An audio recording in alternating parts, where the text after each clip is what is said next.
we're going to be collecting data for an iodine clock reaction.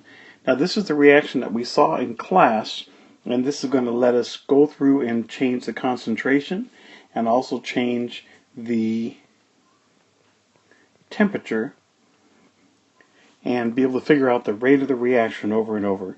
So we're going to watch the little reaction there when you do the simulation. Now during the simulation, a very important part is that there will be these two windows that come up, one on the left, one on the right. And this one on the right, we're going to look at those numbers and use those for our calculations, but these are not what you pick. So let me change that. Don't pick these. Now what I'm really trying to say is over in this window that you can use the little pull down menus and use those in order to change the concentrations and to change the temperature when you have to do that.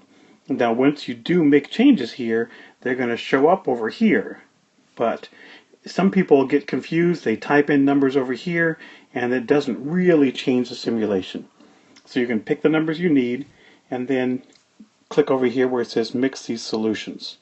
Now if you want to go back to the initial concentrations, just click down here on reset initial concentrations, and that might be a useful thing to do.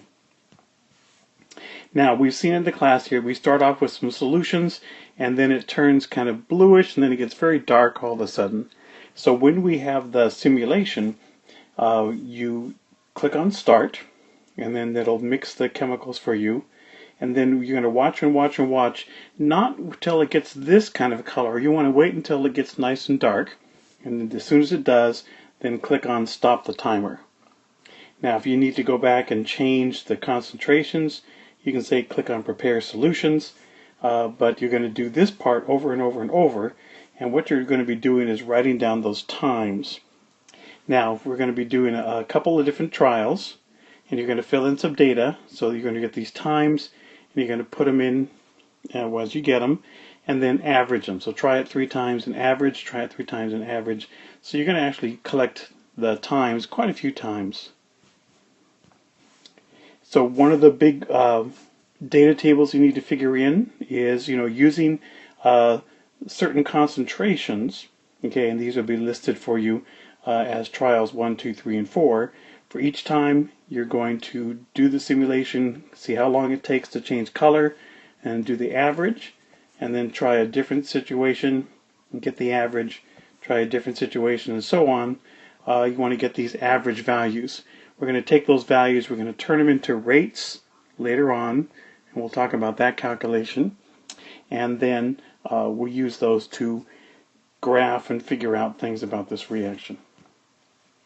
The second idea is to using the same concentrations, and these are the original concentrations, then we're going to try the whole reaction at 5 degrees, 15 degrees, 25, 35, and 45 degrees.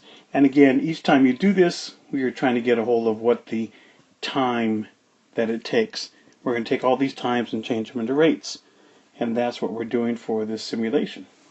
That's it.